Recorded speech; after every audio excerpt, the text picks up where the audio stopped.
Hello, this is Will Faerber from Art to Ride, and today we're looking at a first submission by Dana of her horse Bahia.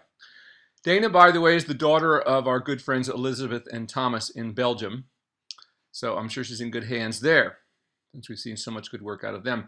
Bahia is a 4-year-old that Dana has done all the work on herself. She started this horse last October. So looking at the horse here in the walk, the first thing I'd like to say is he just needs to get, and I think this is the problem with everything I see in the riding later on, the horse just really doesn't have a lot of flow to her movement yet, and she gets a little sticky with you. But this is a good stretch starting out in the walk. It's just not active enough. So you can see how the horse is very stiff moving behind. Once again, he has that look of like the hind legs being pulled up out of mud that we talk about so often. But the stretch is starting to happen. So I would suggest that you just work a little closer to the horse and walk a little bit more with it than with your lunging, and just see if you can keep encouraging a more active swinging walk. She does seem a little bit reluctant to move forward when we get to the riding work, and that just tells me that really the lunging just hasn't been enough yet. So we can see that this horse is still a little dropped in the back there, and needs to strengthen that. We can see her belly is kind of dropped a little bit. Once again, I'm sure that improves as we go on, but just something to think about in terms of what is the horse ready to do and what it's not ready to do. So just getting the horse in a nice steady rhythm. Remember, that's one of the primary objectives, as well as getting the horse to accept contact with the bridle on the lunge line, is just getting the horse into a good rhythm. But now we can also see once again how it's so easy to start young horses, because almost every young horse I've ever started, like this one as you see, will start stretching almost immediately once they start to lunge, as if people haven't done something about them. But unfortunately, so many people then start lunging horses and they put tight side reins on them, and this sort of thing, any things that restrict the motion. And so the horse never really gets that flow in the rhythm. So once again, that's what we're looking for in the lunge line, is for horse to just develop that more active, steady forward motion. Now, while this horse is stretching, we can see what the horse doesn't do very well is just to keep that steady, active rhythm, which is what we need more of. So what we can see here is how she stretches down, but once again, as I said, she just doesn't keep enough thrust coming through. Now that will develop in a short period of time as you keep this a little more active. Now this is certainly getting better as she's going here, but still needs to be a little more active. She's still a little bit uneven between the front and back legs in terms of the rhythm that they're swinging on. So now that's getting better there, but we just have to encourage a little more activity to that, which is basically all that's missing here. But once again, how wonderful to see how deep this horse is stretching. It's just so wonderful when horses get started out correctly like this, and instead of crammed into some unnatural frame that they have a very hard time maintaining. And of course, that leads to so much damage in the horses later on. But if you start them out stretching like this and really let their top lines develop, then they start to begin to come up, and we can really get flexion at the pole instead of back in the neck, and you're not having to fight that as you go on training. So that's really good, and the wonderful thing about starting horses.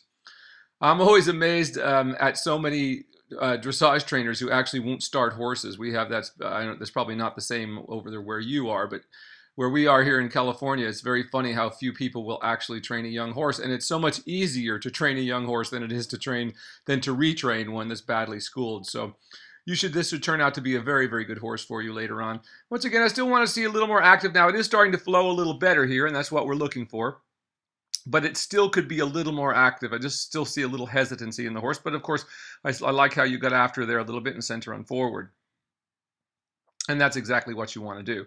And of course, we never want to expect everything to be perfect right off the bat. We want to build it as we go, and so we don't upset the horse too much and try to get a little bit of at a time. But once again, even this still needs to be a little more active in order to get her really swinging all the way through. You're just not quite in the complete working trot yet. That she's not swinging actively enough and starting to push off her back legs. So remember, having the head and neck into a stretch in stretch position only facilitates the back coming through, because it puts the horse in a position that allows that to happen. That doesn't mean that it's necessarily going to come through. We see lots of horses here in America, in the Western world especially, where they do this sort of peanut rolling, where their noses are on the ground, but they're literally walking behind and sort of trotting in front, or vice versa. And then the canters the same way. They're trotting on one end and cantering on the other end, so obviously not working over their backs. So once again, just having the neck and stretched out in front of you is just the first step. So once we get that, then we just have to ask for a little more swing. And I feel like this horse just isn't quite giving you everything that she's got there yet to give. Now, of course, we just want to get that a little bit of time. It will improve. But I think that's why when I see you get on the horse, she gets a little sticky at times and just seems a little uncomfortable with the weight on her back. So I think you got a little more, before you worry about steerage and this sort of thing on this horse, she just needs to build more top line and get more comfortable carrying your weight. And then I think you'll see that your difficulties will disappear. So same thing there, as I said, we just need to get the horse more active in this lunge work. That was almost there, but I just felt like you needed another, 10 or 20% more active swing over her back. And now this is another horse, perfect example of when you look at this horse's build, the way she's put together. And you can see that this is a horse that's neck, and that's true of most mares of most breeds, the neck comes more straight out of the body, as you see this one does. So once again, a horse like this, while it will be perfectly capable of collecting once we have developed the top line, but the head and neck is never going to be in the position that some of these other horses are going to be in. And you see these horses with big sloping shoulders, and a lot of the Lusitanos are built that way, the Frisians, even a lot of Arabs, where the head comes almost straight up out of the neck. But even those horses, it's very important for us to get them to stretch, but just know that, once again, we can get the back end to work in the same way as any other horse. Once again, the only thing that limits us is the horse's degree of ability to flex the hocks. And once again, that's one of the main things that we look for when we go out, to look at horses. And when you see some of these horses nowadays that sell for $1 million, you see why. They've just, they're built as if they're already trained, so people can get on them and just kind of ride them that way. They're never really collected, so many of them, but they've got such good movement and so much flexion in their hocks that it looks like something to people who don't know what they're doing. But if you try to follow their example that so many of the upper level people give us with their very expensive horses that they just have, as leg movers, or never working over the back. If you try to do that with your horse here, there isn't enough extra to still look like something, so to speak. So the rest of us have to train correctly, and hopefully we'll come to a day that, dressage should be the most sort of democratic sport out there in the horse world, because it really should be simply the best trained horse should win, no matter how fabulous it's moving. If it's a fabulous mover but hollow, it shouldn't be able to score higher than a 4 on any movement. But sadly, that's not what has taken place in the last 20 years. We have seen dressage turn into just this sort of just contest to see who can buy the horse with the most extravagant movement. And if you pay enough for it, you're guaranteed a passing grade, so to speak. And that's what has to change in dressage. We must all fight to bring dressage back to the point where we don't have all this breed prejudice, where anybody, the correctly trained horse, the best horse should win. The most correctly trained horse should win. Now this trot is looking a little better, but once again, now you can see this horse plunges all the way down with that neck. Now that's always the sign of a horse. Very often, like when I saw this horse, you can see she's a little bit ewe-necked, the way she's built there, either from just her natural conformation, or maybe she didn't move around enough. It's also very important, to babies that they live in big fields and are moved constantly, eating and grazing with their heads and necks down, which is what's led to so many sort of couch potato horses, especially here in California, where no one has grass, or hardly anyone has grass to put horses on. So we see so many horses that just, get this look like they're just ready for the killer truck, so to speak, and they just are skin and bones and their hips sticking out because they just don't move enough on their own. And especially babies that have been raised that way are always very difficult.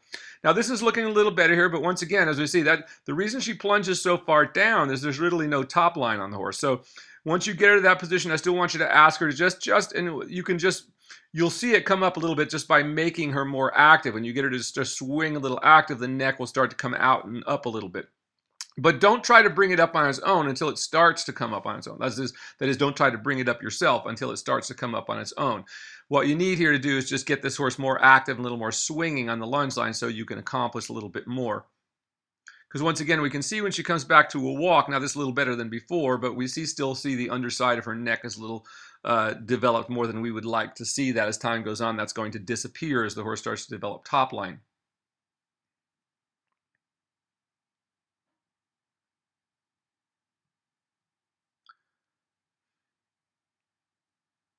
So a good start here, we just need to add making this horse a little more active on that lunge line. So we get her to swing. You've got a good stretch happening, but there's not enough swing coming through to really develop a lot of top line.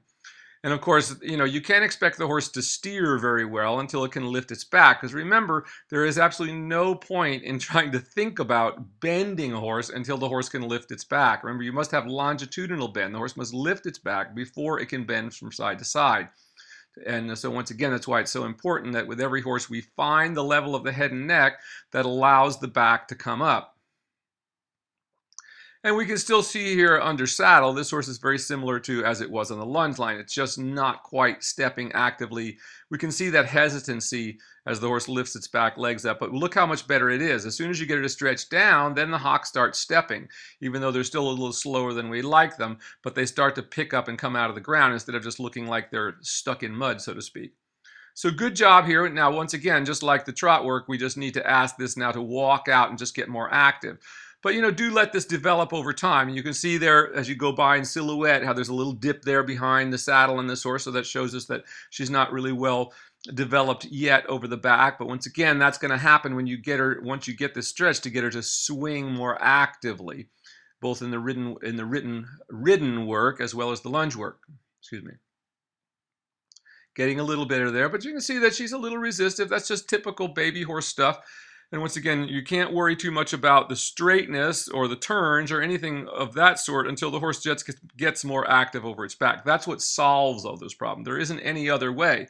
I mean, if you take more contact and try to hold the horse into some kind of bend when you're making the corners, what do you think is going to happen at this level? The horse is just going to even slow down more than it is already going. And it would basically have no value. Because just remember that every time you lose the rhythm, you're probably losing the gymnastic quality of the exercise. And almost always you would be doing that. So once again, we'd like to get that stretch a little deeper. And once again, we can see this horse with her belly. You can see how the belly is still in the flanks, a little distended there. She hasn't really started to lift up through that abdominal wall as we would like to see. And once again, you see how hesitant the back leg step is. It's almost like it's stuck on flypaper a little bit. But it gets better as you allow her to stretch down and forward, like that. So good job there. So keep everything to big, wide circles the way you're doing. We just have to add a little more activity to this. Just like we talked about on the lunge line, it's the same kind of situation here, just not quite enough coming through. So just know that the best way to correct that is actually the lunge line work, which will solve all this. Riding more rarely solves many problems when it comes to these sort of things because, the more we ride, if the horse is hollow, the sore its back gets, and then we end up having to take a step back because the horse's back gets sore. So, letting the back in its position and its sort of health, so to speak, that is the health of the horse's back, guides everything that we do. We can't ask the horse to do anything that it can't keep its back up and do. If we do, we're going to do damage to the horse and probably damage to the horse's training as well, its psyche. Once again, the whole idea of the classical system is simply not to ask horses to do things that they can't do, which is what leads to so much frustration or something that they simply can't understand. So keeping it to the level that you are here and keeping it in a walk is exactly what you would want to do until this horse will stay swinging and active over its back and you've got a lot bigger stride. You're not going to want to go to the trot work because there's just not much point in it. So get the walk work correct and then we start the trot work. And you'll see that happen as the horse gets more fluent on the lunge line and is able to keep the rhythm better. That will just translate to what you're doing under saddle as the horse gets stronger. Because I just get the sense that this horse every now and then is just not too happy yet. And that's from the swishing the tail, and we see how she pins her ears back a little bit sometimes. Now that's also a very marish thing. Remember, mares can be a little more ticklish than geldings or stallions, even of the same breed. And they tend to be, if you get your legs back too far, they tend to complain about those sort of things more than geldings or stallions do.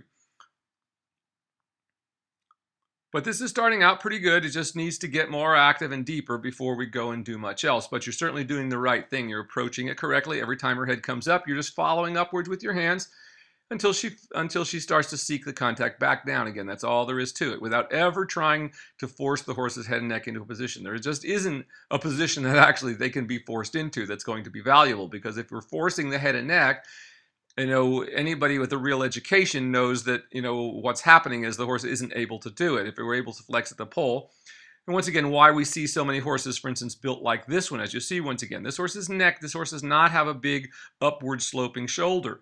It doesn't have a huge shoulder, but has a nice neck, but the neck comes straight out of the body and forward. It doesn't come up.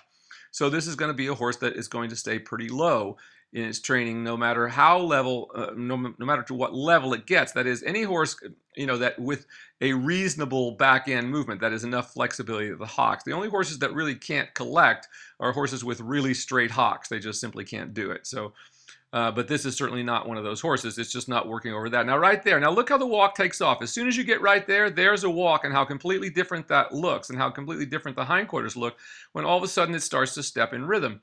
So that shows you that that's the only position that this horse is really capable of getting over her back right now, is all the way down and lifting you up. So that's where we need to ride her. Once again, we want to spend as little time doing things badly as possible in the training of a horse. So once again, if you went and tried to trot and canter this horse, I guarantee you it just simply wouldn't be very good. So, it just isn't going to be very good to the horse's ultimate training. The training will ultimately go much faster if you realize that one simple rule. Simply don't ask the horse to do things that it can't stay over its back doing. Once again, look how much better this walk work has become all of a sudden, because you got the horse to stretch deeper, the back legs are, and you can literally see the change in that. When I told you before, it was really good. Now you can see here how it's gotten slow. She's dropped her back a little bit again, kind of gotten hesitant, and you see how the back end just sort of starts falling out behind when that happens. But once again, your difficulties in the steering, don't worry about any of that. That will just take care of itself all by itself as you get the horse to strengthen across its top line. So there's absolutely anybody that tells you that they're straightening a horse, for instance, by bending its neck back and forth and some of these kind of things that people think they're bending. When we talk about bend, we're talking about the middle of the horse's back, under your seat where you're sitting, not at the shoulders. Any horse can, of course, bend its shoulders, bend its neck back and forth, but that actually has no value. And when you see people do it, usually what they end up is a very, very slow gait where the horse is barely even moving. And they think that they've done something because they've seesawed the head down. But as we know, that is really nothing at all and leads to nothing but damage in the horses. So once again, we've seen some really good moments that when I pointed out before, when you really got her stretching, and you could see how all of a sudden there was so much rounder movement in the hock. Once again, that's what we're looking for. So you can never really get a horse straight, and you can't turn them. They're never going to turn well until they get consistently over the back. That's kind of what you're experiencing here, because she's not over her back enough. Even trying to make that little bit of a turn is a bit too much for her. So just keeping her in straight lines and just big sweeping turns, once again, just taking a little contact like you're doing there. That's about exactly right. Just, form the position of the turn with your body, that is with your outside leg back correctly from the hip. And one rein is a little longer than the other one. That is, the outside shoulder is taking a longer swing. So your outside shoulder should be paralleling the shoulders of the horse. So remember, your shoulders always parallel the shoulders of the horse. Now, the one thing I'd say here with you is you could just lift your chest and lift up your neck on top of your head there a little bit more, and just flatten your shoulder blades into your back and just stretch up just a little bit more in your position. But other than that, position is quite good. Just don't try not to let the shoulders go and round down and forward, but keep the upper part of your back flattened so you feel, a little bit like, a soldier that as you lift up. So you want to have just a little bit better posture. You're just a little bit collapsed over at your shoulders there. We'd like to see you lift that up. And that will also help the horse because it'll keep you in better balance. And remember, with young horses, we either can ride behind the motion or with the motion.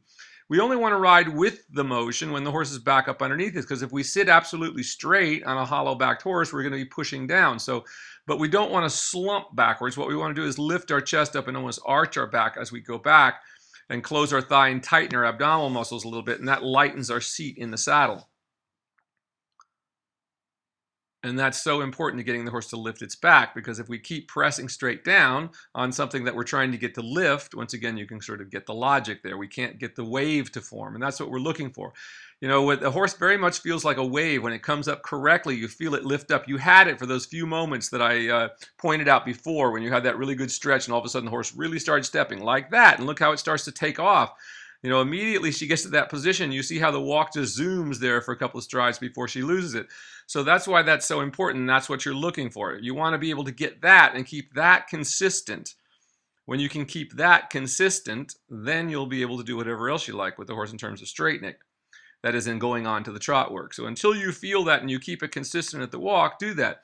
Now, if you're hacking the horse out, that's good too. Remember, you ride the horse out there the same way. I do just always tell people to, beware, I don't know what your situation there is in terms of hacking out, but just be sure you're not someplace, where you have a lot of possibility of getting yourself in trouble with a green horse. A lot of people just take young horses out too soon, and then a bicycle or cross-country motorcycle or something comes down the trail they're on, and the horse loses its mind. So, I'm one to do a lot more work. I like to have my horse at least working over its back and in the aids before I take it into situations.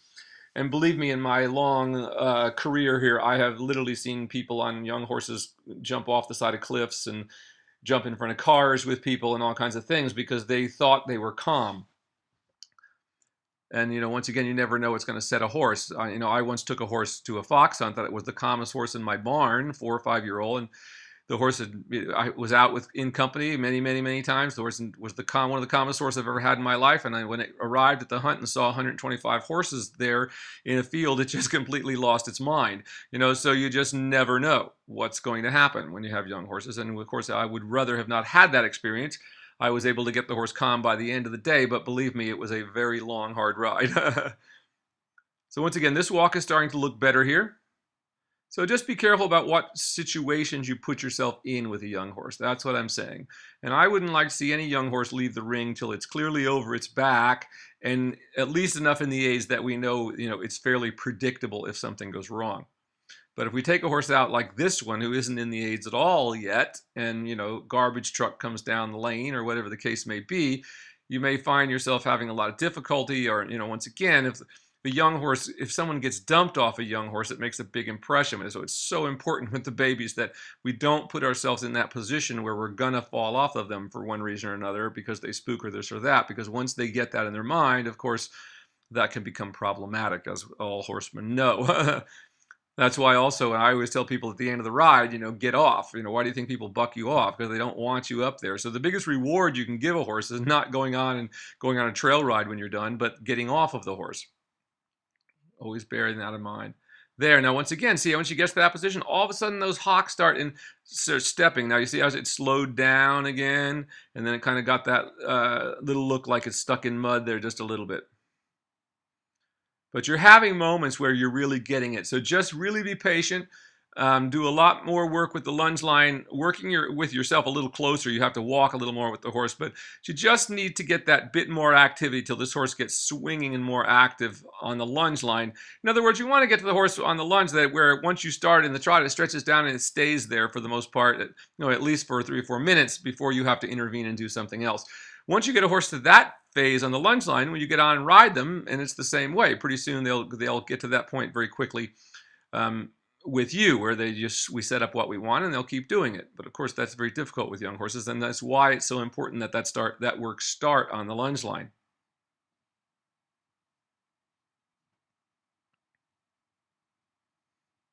Everything else you've done here, though, is good. Once again, I'll just point out those shoulders. See how your shoulders are a little bit forward? So try to get the horse to stretch, but just flatten your shoulder blades into your back. Lift your head up a little more on top of your shoulders and lift your chest up so that you're a little better balanced on the back of the horse. I mean, you have a good seat, but that's all that's missing is you just need to stretch that upper part of your back up a bit more.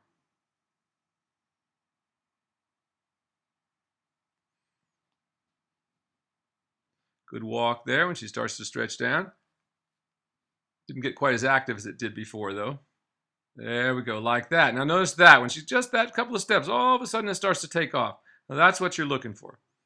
So once again, don't worry too much about the steerage issue. You're not going to have good steering. This horse hardly looks like it's barely even accepting the contact with the bridle yet. So once again, once you can keep that consistent at the walk and you've gotten it so she will, on the lunge line where the horse will keep going for 4 or 5 minutes all by itself in the stretch without you having to do much intervening, once again, that shows that the horse is beginning to develop that sense of rhythm and forward flow, and that's what we want to have before we get on the horse.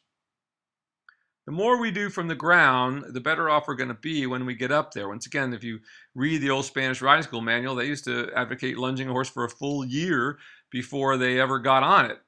It's a great idea. Then they have a back, So many of us today are, people ask me, well, how long do you have to stay in the stretch? Well, if your horse is 16 years old and sway back, you're going to have to stay there for quite some time. Starting young horses who don't have damaged backs or damaged necks, it's quite a fast process.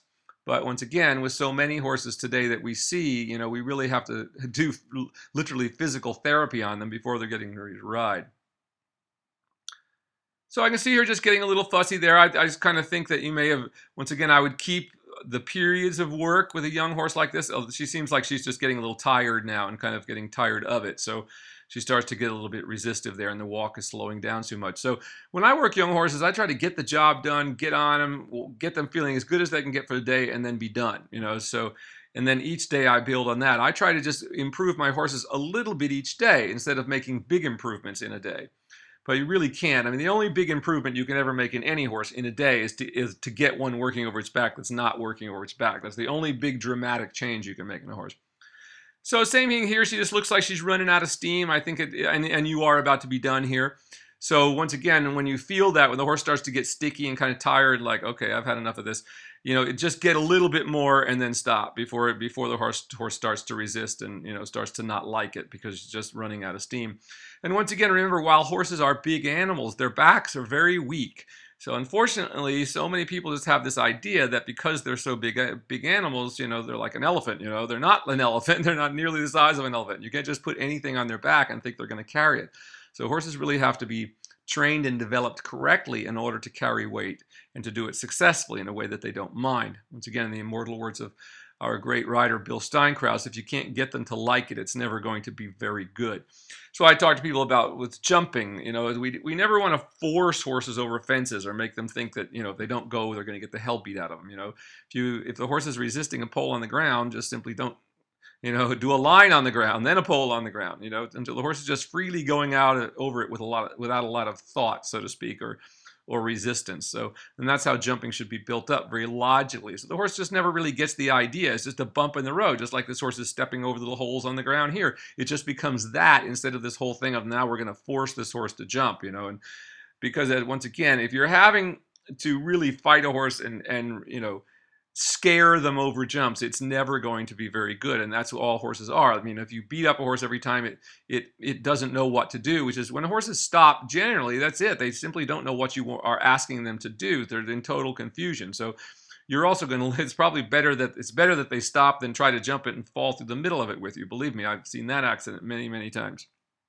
So with jumping, we just start with very small things so the horse is just totally comfortable, and then we just come up in little increments, but we can do that each day. So again, you can jump a lot of small fences if you're training jumpers. So once again, this is good. You got her back over that little resistance moment there, and that's just what you want to do, is then you'd want to bring it to an end right there. Once again, I want to see the lunge line work just more active. Same thing here, and look at those moments that I said it was right. That's what you want to get to, and just once again, look at how the back end, the difference in the horse's back end in those moments when you really got her to swing and active, and that's what we're looking for. And once you get that really consistent, then you'll be ready to go to the trot. So Will Faerber from Archer Ride. Keep up the great work. Look forward to seeing you over there next year.